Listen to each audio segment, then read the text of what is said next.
Hey everybody, we're back with another YouTube tier list, something I've been wanting to do for a minute. I think it's going to be like not the last tier list, but one I'm going to be doing, well, I'm not going to be doing one for a while, but I wanted to take care of this while I handle other stuff down the line.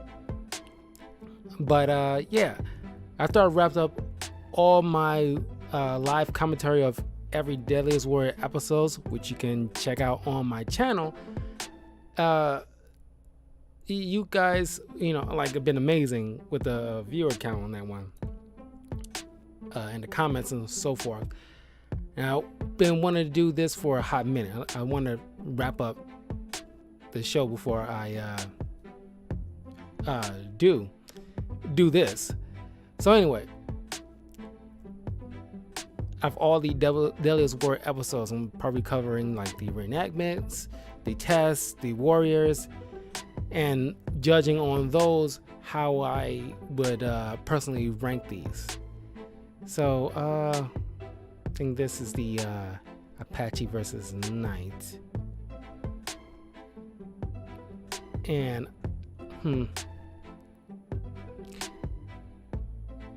the Apache versus Knight.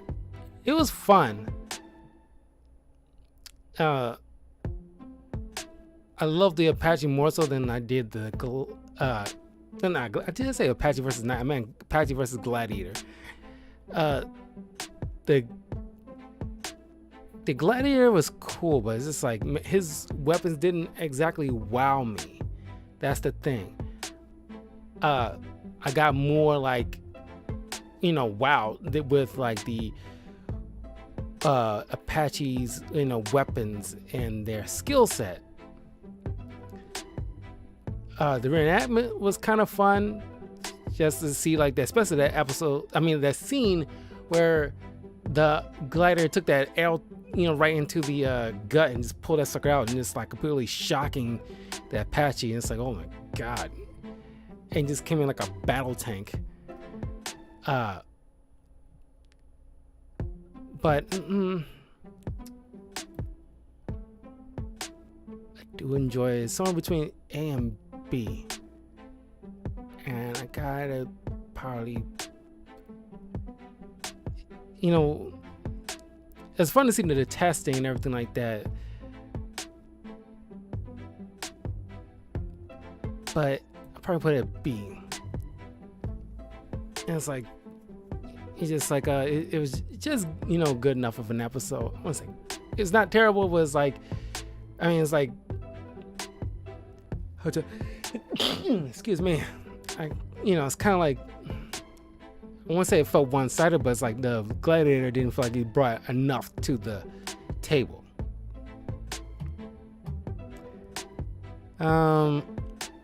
This is Attila versus Alexander the Great. I love the weapons test in this. I just wish that, I don't know, it's just the reenactment felt like not sloppy, but it just seemed like Alexander didn't seem like it was like putting up enough of the fight. But then again, like the expert said, his weapons was more geared toward, it's mechanized warfare. So it's kind of like deal with like it's more potent against like a more massive army than like a skirmish. And we get like something like the what's the G-Stan or G-Stan with the big crossbow you shoot at the hip. That is like,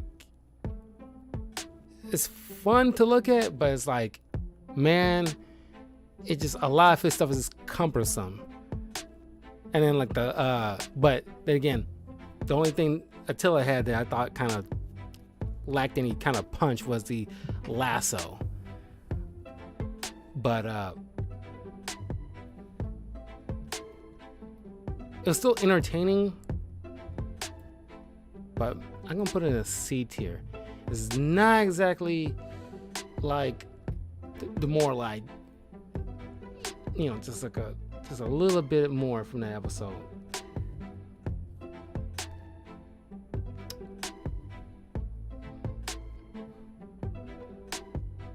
What is this? I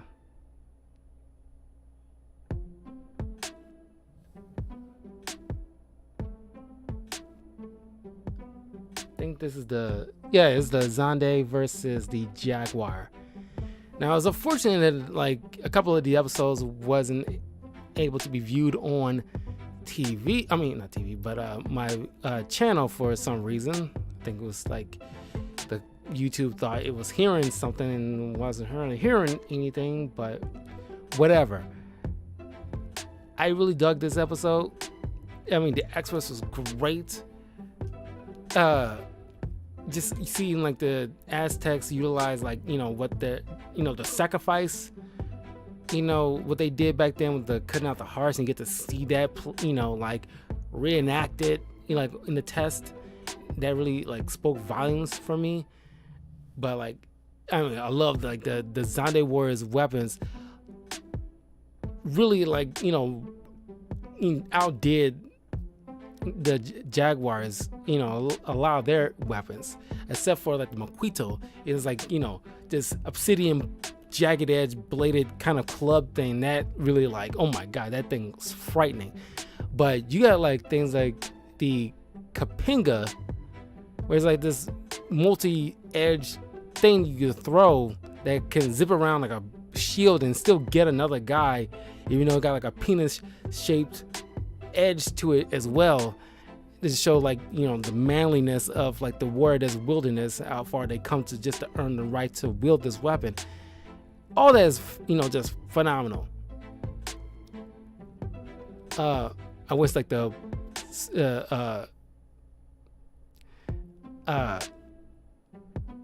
I'm confusing with the Shaka Zulu. I'm about to say about a spit of poison. That's a different warrior. But yeah, this is fun. And like, I had fun playing with the Zande on the Deadliest Warrior game. I wish they added the Aztec Jaguars because they're fun too. Yeah, like everything involved in this is like, yeah, it's definitely A tier. It wasn't like a complete banger, but it's just up there as far as like just like great experts, great warriors, like great debate back and forth about like certain testings, and you just like just different philosophies, with these experts, and like which weapon was more superior and what they view as like lacking, because like especially with like the obsidian tip arrows, it's like that's probably, even with the launcher, that's not gonna like really, it might get somebody, but death, that is like the overall point of a particular weapon. Can it cause death? And like highly unlikely, but like almost everything else that the Jaguars have are pretty good. But man, I love this episode. Great episode. Back for Blood. Now I definitely love this. I'm gonna cut to the chase. It's like putting it right there on S tier, because like, cool idea, because I really wish they kind of kept this going with each season, at the beginning of each season, where it's like, okay, who was doing this like not like a tournament, but it's like, who's the best ancient, just break it down like between like before gunpowder and then after gunpowder. And what they could have done that with each season. It's like who's the best of season 2 and who's the best of season 3. And that just like, it bummed me out that they didn't keep that going. That was a good idea. But basically, like, out of all the ancient warriors, the samurai and the Spartan was the best. Both fully armored, both have like that warrior ethos and raised in warrior culture from birth, from childhood, into adulthood. And it's like, and see these two go head to head, testing out both armors, like both having a hard time getting through each other's armor. But because of that damn shield of the Spartans, played like an extra layer of armor, really play a significant role in that. And it was just fun just to see like these two experts just like just talking about like coming back to talk about like their respective warrior, and like these are great warriors. You're like that one expert's looking at the other experts like, this warrior is great fighting these guys, but against my guys you're a little bit lacking, because like if you cannot get through this shield, then you're a dead man walking at that point. Now I just love that freaking episode. I think like the Ancient Warriors is probably my favorite part of Back 4 Blood. But then you get like going through like all the modern warriors out of the bunch in season 1, and it came down to the IRA versus the Russian Spetsnaz. And of course, like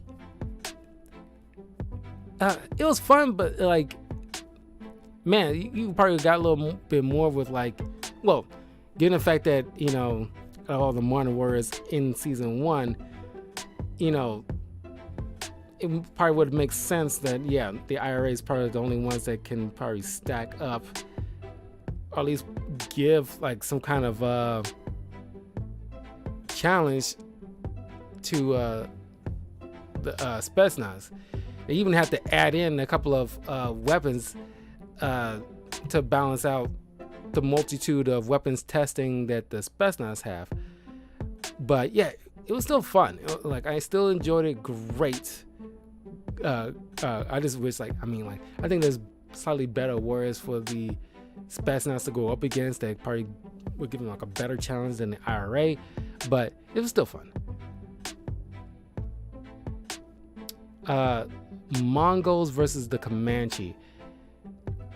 That is definitely like a great episode. You got two warriors famous for their bow and arrow skills, and like it was like, you talk about neck and neck in terms of like a particular skill at something. These two really like, it's like Comanche only slightly out paced them in terms of bow and arrow skills, and I mean slightly. And that just goes to show like how like skilled these two particular warriors, even though they came from different eras in time in history, but be able to ride on horseback and just nailing their their arrows onto their targets at a significant rate. It just came down to millimeters at some points, and it's like, I love the Comanche experts, and it's like that war cry, God, it just like gets you hyped. And like that war lance, the war lance is like blew my mind. It's just like he just like drove it into that dummy, and it's like just like, oh my God, you were dead in like seconds. It's like this is like pretty much nearly bisect you. Yeah,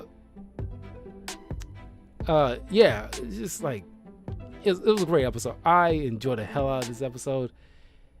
Just to see like their attire, I just man, but it could have been better, because you see like with Genghis Khan versus Hannibal, that the Mongols would have better armor than the one that they tested out on the on this particular episode. They probably would have done better than the like leather type of armor, which I thought was stupid for that expert to like try to like let's see if we can get through this. And he's like, dude, you handed them like a piece of hard leather that like at best probably repels arrows, or at least keep knocked over my mic. Like it would probably at best lessen the lethality of an arrow. But against like a polearm, dude, that's it's like that was ridiculous. I don't know what he was thinking. But like, it was all said and done, man. Like, definitely put this on the A tier. That was like a fun episode, man. The French Foreign Legion versus the Gurkhas. That is another fun episode. You're gonna see like very, hardcore. It's like almost on the level of like Navy SEAL type of just hard broiled type of warriors that like trained in like different harsh environments to toughen them up. And like, you know, these are just badasses all around. But man, their weapons and I think that I was more even impressed than not only impressed with the weapons, but I also was impressed with like their battle strategy, because each one was implemented to help fight back against enemies of WW2, with like the active defense with the Foreign Legion, and then the improvised ambush with the Gurkhas, both of which were impressive to me. But I can see why the experts believe like, yeah, the active defense is probably a little bit more superior, because like you fended off for 2 weeks against the Nazis and the Italian enemy forces, for that longer period of time. Yeah, you're pretty damn hardcore. Oh man, but just like the factor with the fatigue was like the deciding factor of anything. And it's like the Gurkhas with their like, training made them like last longer in the fight. So yeah, I won't put this on the S tier. This was like a great episode, and just to see these two experts utilizing their guns, and despite one of the Gurkhas' long range weapons testing, that like the wobbly magazine and the eyesight, despite all that, it's just impressive to see these two just gunning it on like the range and just like mowing things down. And you can see their skills really put, their like training being put to the test, and you see it in full view. It's like this is like a whole squad of these kind of guys. It just blows your mind.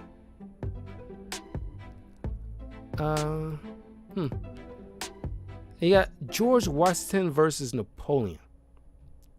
Another fun episode. Two one of the most like iconic generals in history going up against each other, and like you see like they're utilizing ancient cannons. It's like, wow, this is like pretty dope.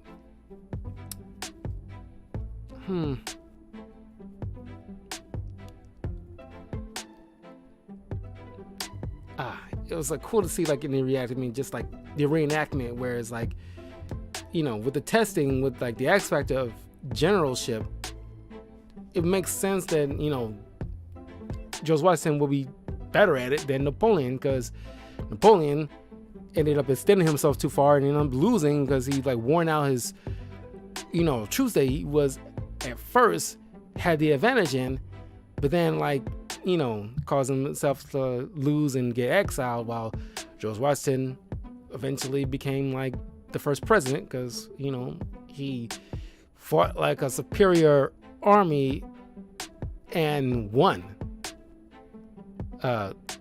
He was one hell of a leader, and it's like that showed out in the test. And despite like he had to improvise a lot of his gear, they kind of really like paid off.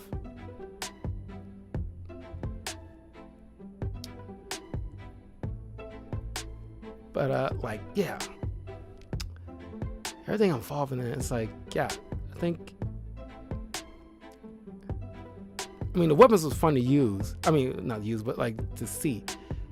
But it wasn't like really like, oh my God, this is like so unique of a weapon. And it's like, wow. But it's nothing like that. But still a great episode. I'm putting like on the A tier list. That was a great episode. Crazy Horse versus Pancho Viet. Man, yeah, no, it is definitely a great episode. Just to see like, once again, another warriors on the horseback.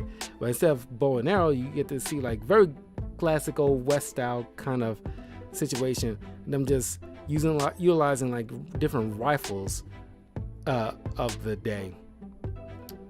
1816 Henry, and then like the Winchester rifle, and then just like just mowing down like targets. It's like pretty damn dope. And you learn so much about these guys. It's like like different like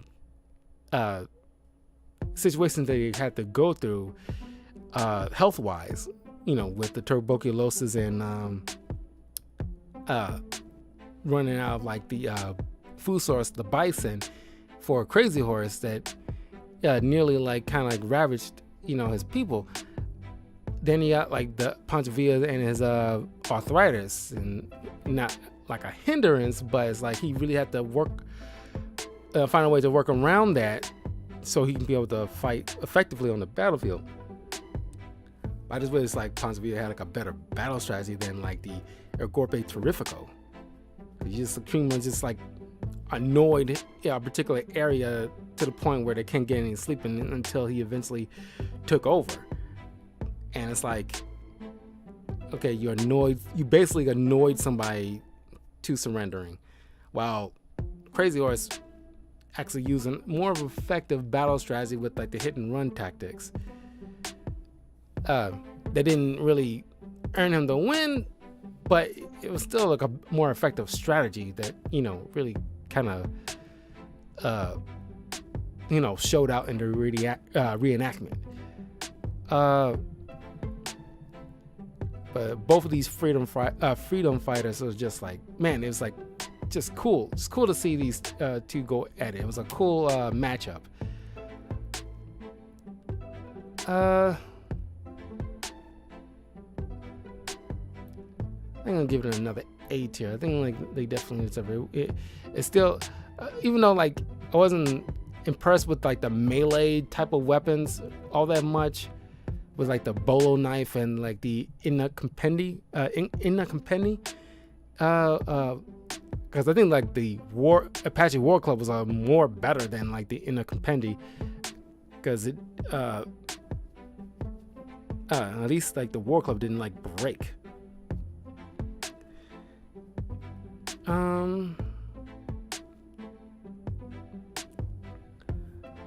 What's that?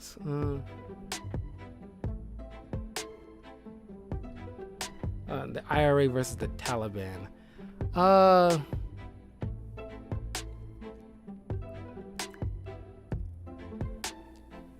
This part was cool. It's like the first like villain on villain type of fight.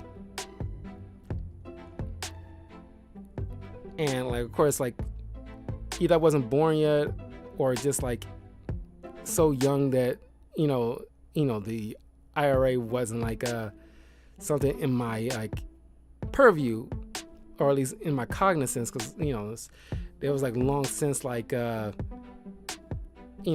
with while I was just like still like a little kid, because I think they kind of like the whole like situation, like, or at least that terrorist group was like dealt with in 1995. So I was like a very small kid, so by the time they was actually dealt with. But like when it's like a Taliban, like two different kind of like fighters, like quote unquote freedom fighters. I'm gonna put them in air quotes here, but a lot of their stuff was either like got on, a lot of their gear was like gotten on the black market. Maybe less so with the Taliban, but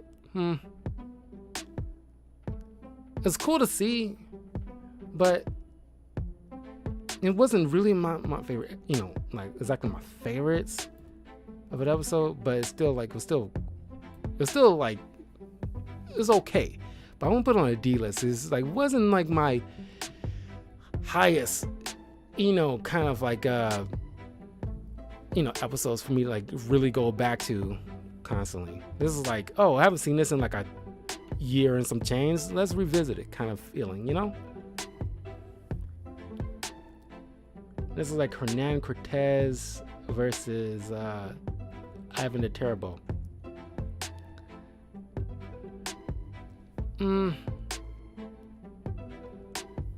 The guns were impressive. The fact that they, get through like two targets at once. It sees how like a big of a punch those type of bullets fired at that time. That was dope. And so it's like, a lot of the bladed weapons, but it's like,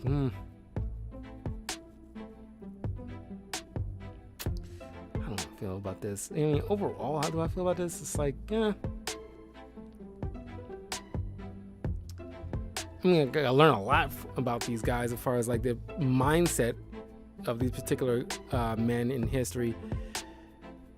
Yeah, obviously that played a factor, but I think like I got like a little bit more interested with like their mindset. But like just to see that played out, yeah, I mean that part is a little more of a,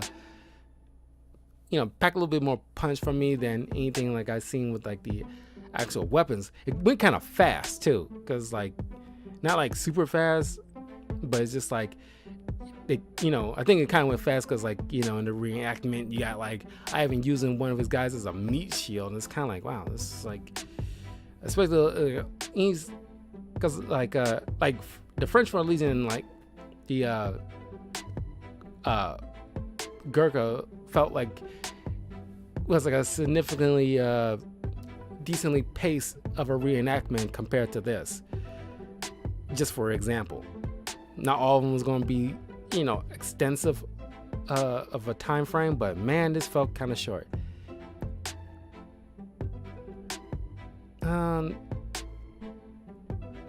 Yeah, and it's like, I'm gonna put it on a D list. I'm tempted to put it on like a C list, but then it's like, nah, I don't feel comfortable. It's like, maybe in the past I put it a little bit higher, but like my taste might have like shifted. It might flip flop every once in a while, but it's like, yeah, as of right now, it's like, it wasn't like a significant like episode that that like that I'm a little bit more eager to return to this more so than like the IRA versus Taliban episode, but still. Now, Al Capone versus Jesse James. I was ecstatic to see this kind of thing. Like a guy who like, I love my, a fair bit of Westerns, and of course growing up in like Chicago, Al Capone's like still infamous. And it's like, wow, it's like, this is like such a neat matchup just to see like two infamous like, bank robbers. Yeah, man, it's just like, oh my God, just, someone like, from like, it's not too, and of course like Jesse James probably long since died, when, during Al Capone's reign, but Al Capone was like around like what, like, like somewhere between like the, early 30s into the 40s, and Jesse James like, it's like died when the old, nearly when the old West was like, I could be wrong, but when like the old West was like, pretty much, being put behind everybody to the quote unquote modern era of Capone's days. But man, it was like fairly close, whereas like, I'm pretty sure like still like certain weapons that Jesse James had that were still probably in like a lot of people's homes during Al Capone's day. So they're not like that too far apart, but man, these two could have easily have met if Jesse was like a little bit younger. But yeah, I love the hell out of this episode, and just to see the quick draws and like, just like, man, like all these cool cowboy stuff. I'll put on S tier. This is like easily one of my favorite episodes that I love going back to.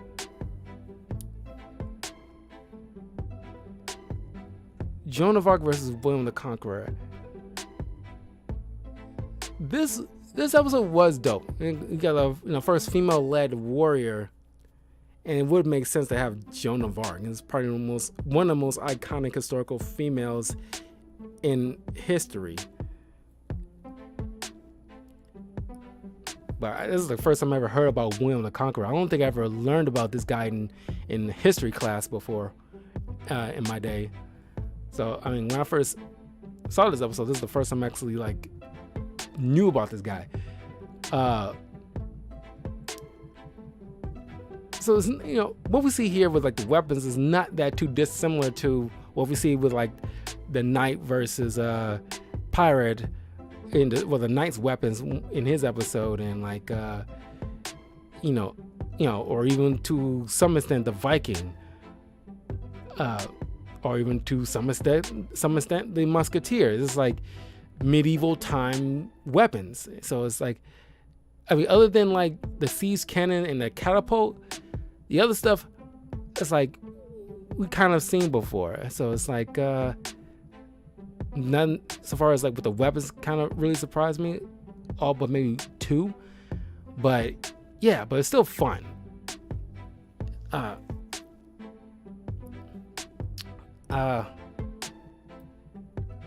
And to see Claire Dodan just kicking ass in that outfit, I mean, in that armor, it was pretty dope to see. I'm gonna put an A tier mostly because like I love playing as Joan of Arc in the Deadliest Warrior game.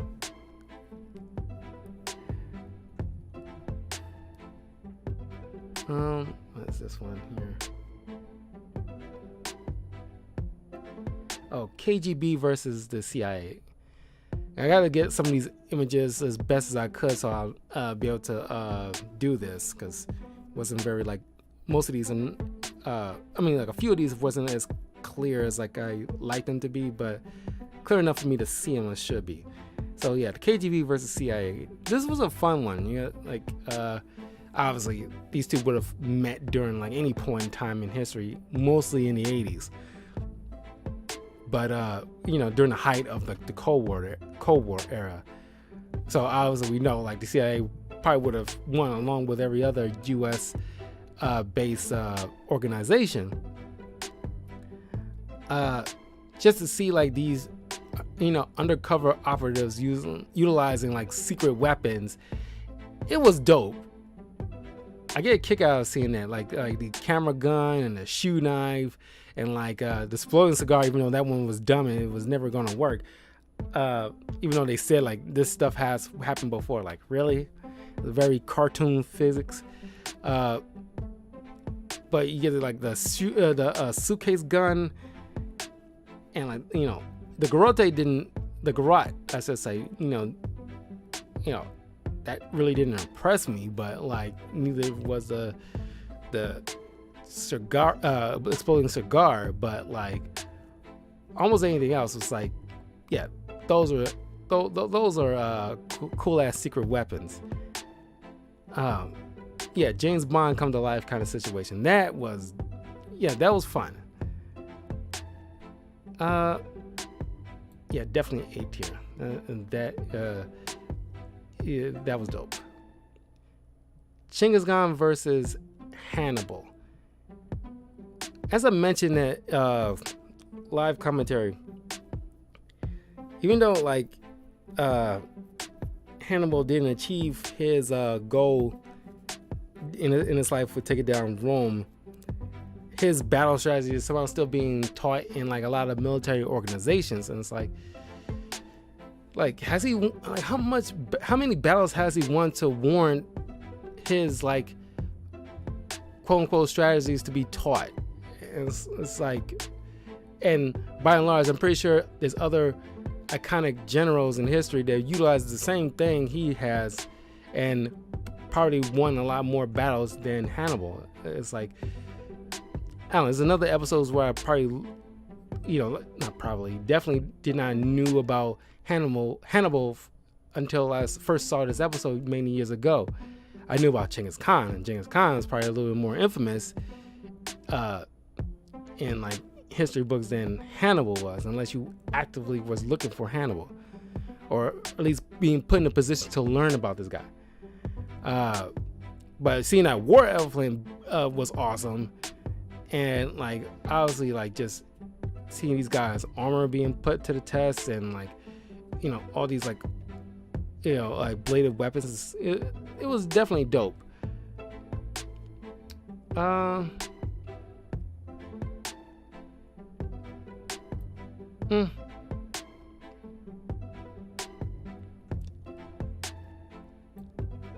I'm put on a B. It was fun. It just wasn't like, like I said, it kind of flip flops because I like Genghis Khan in this part rather than more so than Hannibal.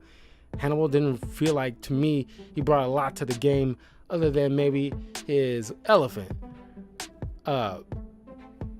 It felt not one-sided, but it's like it didn't really like because like Comanche versus Mongol felt like I'm getting a lot from this fight. It could have gone either way, and it didn't feel like that with at a certain point in the episode. It doesn't feel like that with like Genghis Khan and Hannibal.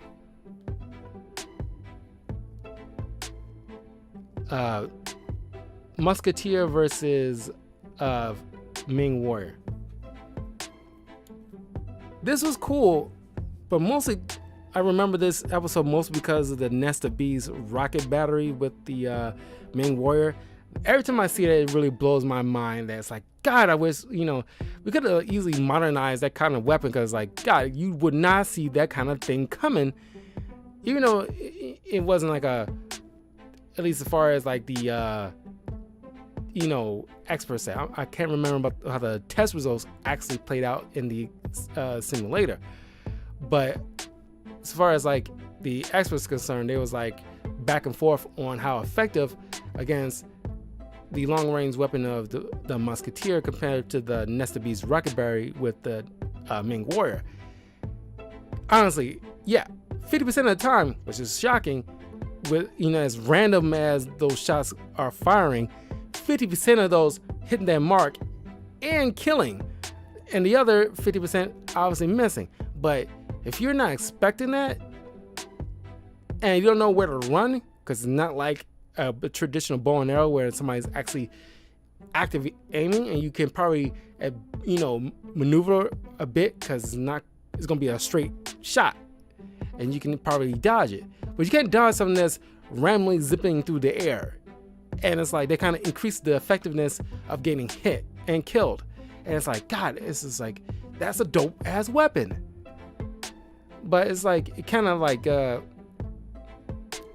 when it comes to the armor testing, they're kind of like, oh God, like you kind of see where you feel like sometimes you could be wrong, but you kind of feel sometimes like, I know where this episode's gonna, the result's gonna lie at by the end of this, because like the Ming's warriors armor really isn't as good as like the Musketeers, and it's like was the deciding factor above all else.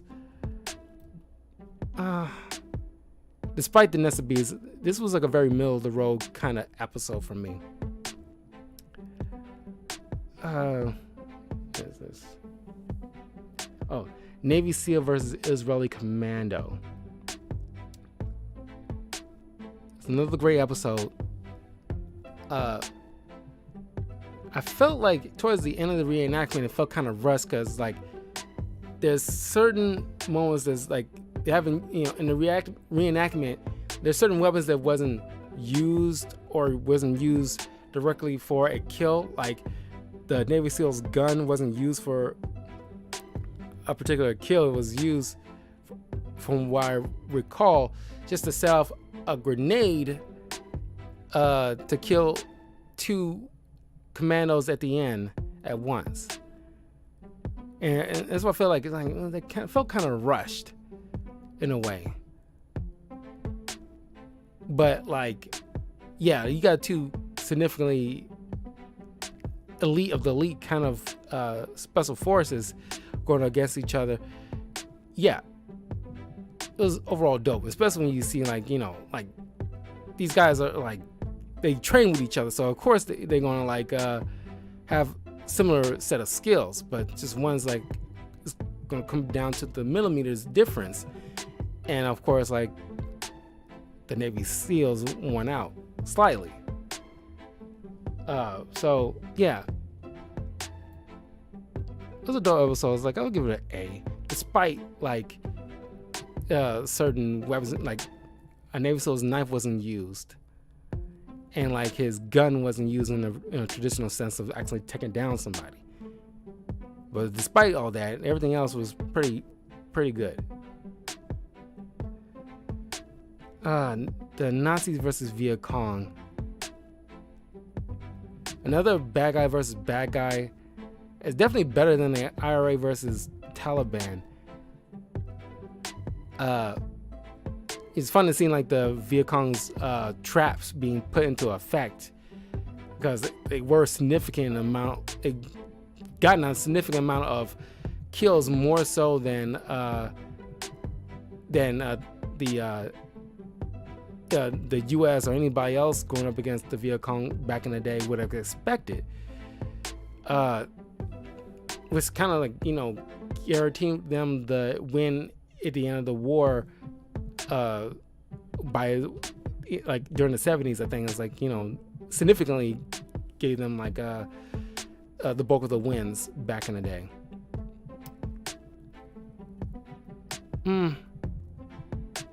But obviously, like, I don't support, like, you know, obviously the Nazis. They're like a pretty, like, the biggest dickheads in history that we know to this day.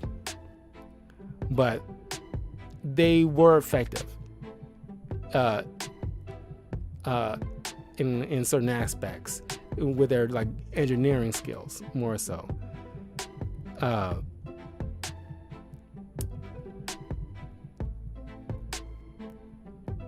It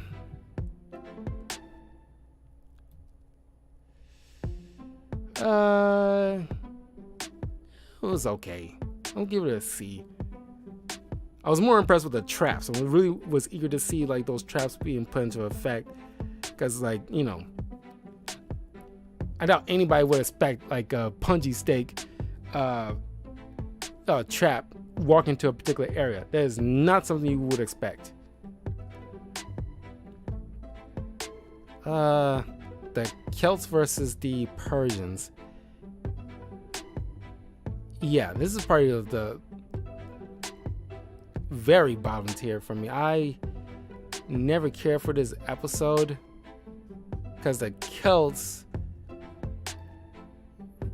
I'm amazed the Celts probably got any kind of leeway in their day at all against any particular enemy, because honestly, a lot of that stuff was like, cause I think they got eventually taken over by like, you know, because it's before like their reign was like, you know, not short, but they kind of like really got easily bested by like during the turn of the medieval Europe with the knights and everything like that. And it's like, man, yeah, you guys are just like half naked people most of the time, and like you're essentially you're barbarians, and it's like you got like decent weapons, and most of you are big, yeah, but it's like, you can easily be bested by a more significantly technologically superior force, and especially a force that has a lot of troops on their side compared to you. So yeah, but it's like, and you're going against like another organized military force like the Persian immortals. Yeah, so this episode didn't really wow me, and it's like, I don't know, even with the Persians, as effective they are, it's like, I don't feel like the F tier, which is sad, because like, yeah, despite, you know, like, you know, I wasn't getting much from this episode,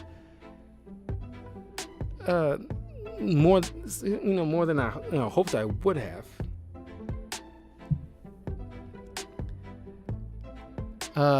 Pirate versus Knight. Now, a lot of people agree that it probably would have meant more if the Knight went up against the Spartan, because they're both so heavily armored. But it was surprising that, because like, I love the pirate golden age of piracy, and that was a little bit more interesting than medieval Europe, because I was never much of a fan of that era. I mean, it's cool, but it's like, you know, there's certain other periods in history I thought it would be more fascinating than medieval Europe, because I think maybe thanks to Hollywood bombarding us for so long with like all these movies with like, Robin Hood or like Knights of the Round Table kind of stuff for so many years, I guess it lost its meaning after a certain point. I give them their just due. I mean, like, it was like a dope era in their own right, but it's just, I was shocked the fact that the pirates went out, because the pirates have a gun, but it was a primitive gun, but it's still a gun nonetheless when it worked. And at least the blunderbuss definitely got through a lot of the plate armor, but it was still a dope episode. Yeah, it's definitely one of my favorites. Where would I put it?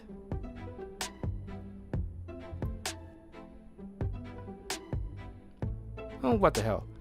I definitely put on an S tier, because it's like, it was one of my first favorite episodes out of the entire series when I first got into it. Because I think I was getting towards season 2 when I first got wind of this show, and then I binge watched the first season before the second season was airing, and I got hooked ever since. It became one of my, like, right along with like Brooklyn Nine-Nine, it's like one of my favorite non-superhero related shows that I enjoy watching and returning back to. And even like more so than certain anime stuff that I like returning back to. Alright, US Army Rangers versus the North Korean Special Ops. Another great episode. It's like another elite versus elite kind of stuff. And yeah, seeing these two go, testing out their like snipers and like their assault rifles. Those two, like, probably I really wish they included like the battle strategies with the touch table. But yeah, just seeing these two, I think like the explosives were fine, but I think I got a little bit more out of the first two tests with the long range and the mid range weapons. And seeing like the assault rifles doing all this damage to the test dummies, and like their effectiveness breaching a particular area and just like covering each room two distinct ways, but very poignant ways. And it's like it's just like it's just like, wow, these guys are impressive, to say the least. They put lead on target efficiently. I think like I wish like the U.S. Army Ranger wasn't like utilizing almost everything just to take down a target. It's like, I mean, I agree with the experts with the North Korean Special Ops, whereas like like 3 bullets, like using only at least as few bullets as possible to make sure those bullets count, but utilizing as few bullets as possible, make sure he has still enough rounds left to take out any other surprises, while the Rangers pretty much probably, I won't say waste their clip, but it's like you wasting a lot of ammo on a particular target. If like you see a guy go down and how he goes down, you can move on, but it's like you're like putting a lot into one target. But other than that, yeah, it's still a dope episode. But it isn't my top favorite.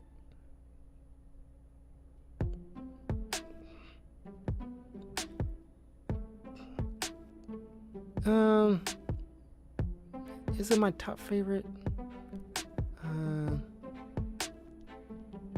Yeah, what the hell? Yeah, it's pretty dope. And it's like I like when it seems like a like that. French Foreign Legion and the Gurkhas. I like to see like matchups that's like either blows me away, like the hooks me right away, like Al Capone versus Jesse James.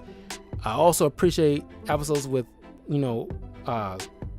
so evenly matched kind of warriors like Samurai and Spartan, and like the Rangers versus North Koreans. Rajput versus Roman Centurion. Yeah, as exotic and cool looking as the Rajput's weapons are, this kind of episodes like man, it's like not that I didn't care for it, but it's like still better than like Celt versus Persian. Probably put on a D list. I mean, it's not like exactly like a D list type of episode. I got some enjoyment out of it, but I mean, seeing these weapons being put to use in the testing was interesting, but during reenactment, it's like, it's a very meh kind of episode. Saddam Hussein versus Pol Pot. It's like, you know, the Rangers and the North Koreans. It's like you seen like these another bad guy versus bad guy episode, but it's like it's nice to see, like, you know, the testing where you seen like these guys just breaching an area with utilizing long range, mid range, into their short range guns in like a particular way. It was fun to see.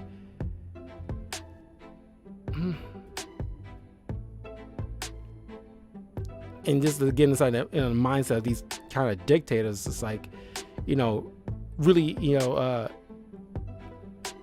it definitely hits home for certain people, but it's like you get to learn a lot, you know, from a particular enemy, so you know how to deal with another one who's like this, which is ironically what's what we're going through right now with Putin, unfortunately. But that's how we learn how to deal with guys like this, because we have so many in the past. The fact that, okay, we've been through this enough times, scarily enough times to know how to deal with this the right way. But it's like, yeah, besides the characters involved, I would say like the historical people involved, the weapons and the testing around it was pretty dope. I'll put on a B list though. Samurai versus Viking. Now, I said multiple times, especially during my gameplay of Ghost of Tsushima, I love the feudal Japan era of history. Mostly because like I was so much of I grew up on watching a lot of anime. So I got a lot of love for the Japanese culture, everything around it. You know, about as much as I do as like my African culture, and Egyptian culture, and Native American culture. Those are like my favorite cultures, and Chinese too. But it's like, man, you know, the Japanese culture is like ranks very high for me, and I love this episode because I love seeing the samurai in action in realistic terms of utilizing the weapons. It's just like I wish like the katana really did, you know, better in the testing, because it's a slashing weapon, and what we know about the katana, we expect it to be like one of the greatest weapons designed by man, but its weakness is armor that prevents slashing weapons, which the katana is. But beyond that, man, it's still, man, I won't just cut to the chase. It's S tier for me. I love this episode. Not for the Viking, even though like, yeah, like Norse mythology is, you know, Norse mythology is cool and all, and that's about as much as I, you know, care about the whole Viking age. But the samurais ranks very high for me. It's like I love samurais. Shaolin monk versus the Maori warrior. It was shocking to me that to this day, out of the entire franchise in each season, the Shaolin monks twin hooks got the most kills. Even the modern weapons, it got the most kills, and that is just bananas. I could not believe it. Wow. Oh man. Man, it was, yeah, like are you serious? And like, unfortunately, the Maori warrior had nothing, despite their natural base weapons and the jade, they're jaded, like not jaded, but like jade, stone type of weapons that can do significant damage. And definitely for the most part, there, other than the twin hooks, a lot of the Shaolin monks' weapons in the testing didn't really stack up against, ironically, to the Maori warriors' weapons. But the twin hooks does so much damage in the simulation, it kind of like made it, insignificant about anything else. But man, it was fun to watch. And I put it on the S tier, definitely.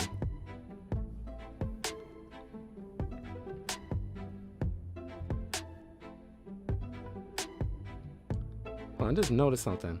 What's my Mafia versus Yakuza? I thought I had this on here. Shit. I thought I had everything.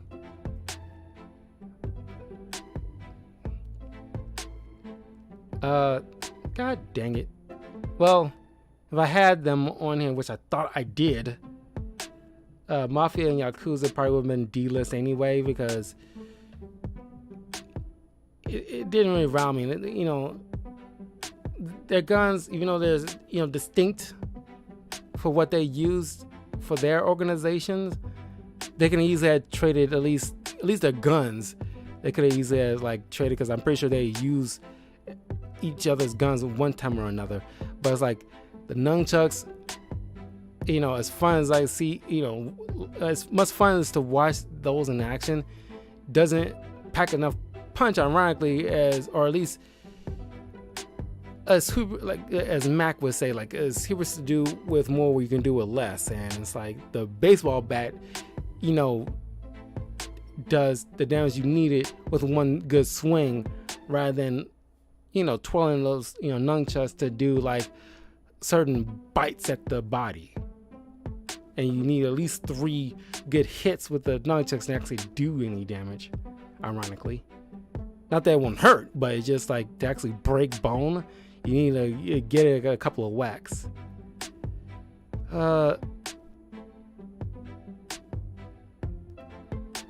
Somali pirates versus the cartel. That was still fun to see. Another bad guy versus bad guy, both motivated by money. It's fun to see like the experts test these things out, because it's like my rocket launcher can do I can aim it and reload it, compared to your car bomb that can do damage, but it's like I don't have to be that close to actually use mine.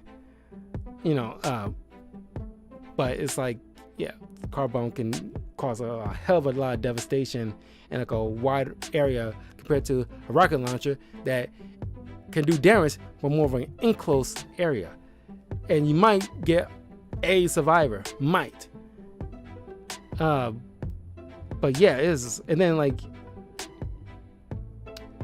that grappling hook, man, that's like grappling hook.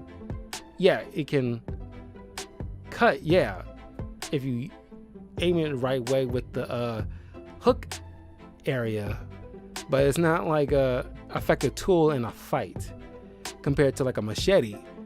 But yeah, I dug this episode. It was like, just seeing these weapons being put to use, and it's like, yeah, put on a B tier. Spartan versus Ninja. This is another one-sided fight that it's just like, oof. It's like, I think I said it many times to a lot of people, and I think a lot of people agree that it probably would have mean more of an episode if they had like I know like the experts and like people behind the scenes mentions before in a lot of interviews that we wanted like apples to oranges type of situation, not apples to apples. But man, it'll probably pack a little bit more punch if you have like a episode with a Spartan versus the Knight, and maybe the pirate versus the ninja. Two heavily armored people fighting against each other, and two unarmored people fighting against each other. Because it'll still be apples to oranges with a pirate versus like a ninja. But, you know, I think the pirate probably still beat the ninja because it still has, even though it's primitive guns, still have a gun. But, man, the Spartan, you know, with that shield, man, it's like none of the ninja's weapons will not get through that sucker. To actually reach, because yeah, it was this block. Even with the cuirass and the helmet, it's like you could not get in through that, and it's like it's very one-sided. It's entertaining, and it was like one of the, you know, like first or second. I think it was like the first episode technically, because it's like the certain things online and streaming services. It like to point out like the first episode is Apache versus Gladiator, but technically, given the fact that the testing grounds you see in the episode is like definitely highlights, it was technically the first aired episode, but still entertaining. But man, was like such a a mismatch of an episode. It's like, man, it's no way the ninja was gonna beat him. It was unfortunate because I like the ninja. But wow, it was not impressive. I mean, I wouldn't say it was impressive, but it's just like it was, you know, you can probably easily guess who's gonna win. SWAT versus GSG-9. This is another dope episode. First one out the gate in season 2, and the first time I ever heard about the GSG-9, the German military police, and the SWAT, and like learning about how these organizations even started up. It wasn't until high school where I learned about how like the SWAT was first formed because of a tragedy with like this crazy person with a sniper rifle on like a tower, and like the police at the time was, you know, didn't know how to handle a situation like that before, and that's how, like, you know, months later we got like SWAT to deal with these high intense situations. And so same thing with like the German military police after like Munich Olympics in the 70s, which is ironically, you know, nearly 10 years after the formation of the SWAT team. But yeah, just to see these guys like breach an area and then utilize certain like weapons and tactics and like the steamboat grenade and like tasers and all this stuff, it's like fun as hell. Definitely A tier.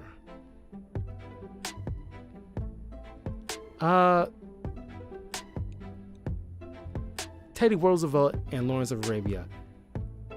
That was fun too. It's two different like tough guys in a significant two different wars across the ocean. You know, only like one single generation apart from each other. Man, it was fun to see these guys, and like, you know, seeing that battle strategy at hand. You know, it's just everything about it is fun. Teddy Roosevelt, you know, another president, going against T.E. Lawrence. Man, the battle of the toughest guy, and it's like, it was dope. I love it. Man, the Gatling gun. To this day, man, I love seeing that Gatling gun just mowing down those targets. It was just with ease. It was scary how easy it looked, just to, you know, just rip through those targets. I'm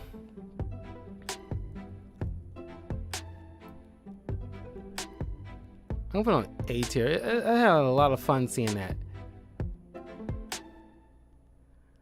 Vampires vs. Zombies is a special episode and final episode of season 3. I'm gonna cut to the chase and make it S tier. I almost watched it almost every Halloween. Almost. I don't want to say like, you know, every year, but it's like the need arises. I definitely want to make sure I check this out just to see that, because seeing these experts like Steve Niles and Max Brooks talking about these creatures in a realistic scenario, how effective are they? And man, these things are just, they're iconic monsters for a reason. And just the theory on like how can would a zombie virus affect a vampire, and learning from like a doctor, like it's possible, but it all depends on mutation. So it might not wipe out all the vampires, but there might be like a few rare occasions where it does. But yeah, definitely one of my favorites right off the bat. Vlad the Impaler versus Sun Tzu. Yeah, man. It's two different significant leaders, but like it was just disappointing. Cause I think it would have benefited the episode if they were leading a team of people, because Sun Tzu lost. Because even though it's fun to see his battle strategy implemented in the reenactments, it's only effective if you have like a group of people with you to make it, pack a bigger punch. Cause it's hard to implement battle strategies when it's just you on your own against. I mean, not that it can't work if it's by yourself, but it's like maybe only like a third of his battle strategies is probably good with just by yourself. But yeah, Vlad the Impaler to this day still iconic because of the continuation of the myth of Dracula. His name still lives on in infamy because the impaling, to this day, I think that's probably the most poignant way of like this, like one of the experts says in the episode, it was the nuclear deterrent of his day. Cause like seeing like a forest of impaled corpses, that fear will set in, and you'll definitely get your point across, more ways than one.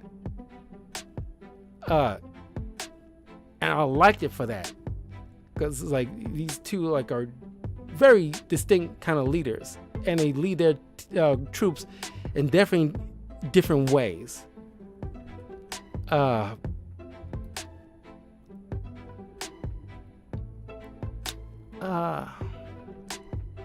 Man, but that killage, they blow me away the way they hacked that through that pig in such a clean sweep. I definitely put it on an A tier because definitely it was so much fun. William Wallace versus Shaka Zulu. Definitely entertaining of an episode. Not necessarily one-sided, but man, Zulu did not have the stuff he needed to really make a difference in the fight against Wallace. But I have a hell of a lot of fun seeing the testing and like just the reenactment and just learning about these guys, like brief history is very, very fun watch. And for that, I definitely give it like a B tier. Because I enjoy the hell out of watching these two guys fight. Just like, it's the first iconic individuals in history that we get in the show. So that's what made it such a significant one. So, once again, if Mafia versus Yakuza was on this list, like it should be, because I know I had it, it would be on the D tier. But let's go over my rankings. S tier, the Back for Blood episode, Samurai versus Spartan, and IRA versus Spetsnaz. French Foreign Legion versus Gurkha. Jesse James versus Al Capone. Pirate versus Knight. U.S. Army Rangers versus North Korean Special Ops. Samurai versus Viking, Shaolin Monk versus Maori, Vampire versus Zombies, A tier, Zande Warrior versus Aztec Jaguar, Comanche versus Mongol, George Washington versus Napoleon, Crazy Horse versus Pancho Villa, Joan of Arc versus William the Conqueror, KGB versus CIA, Navy SEAL versus Israeli Commando, SWAT versus GSG-9, Teddy Roosevelt versus Lawrence of Arabia, Sun Tzu versus Vlad the Impaler, B tier, Apache versus Gladiator, Genghis Khan versus Hannibal, Saddam Hussein versus Pol Pot,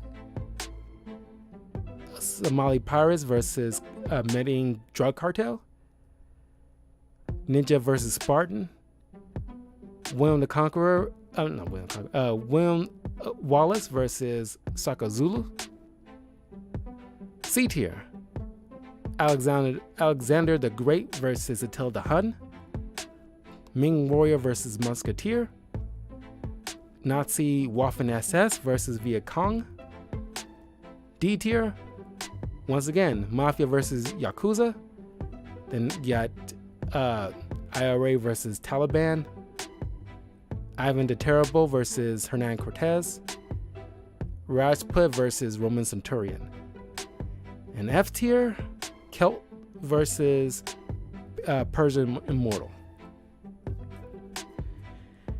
And that is my ranking. I'm curious to know, how would you guys rank the episodes in your opinion? How close am I to you, or how would you rearrange this in your way? But yeah, I will see you guys next time. It's gonna be a while before I do another tier list, and that wraps up everything Deadliest Warrior. I play all through, like, you know, all the games, Deadliest Warrior games, which is on my channel, so you can check it out.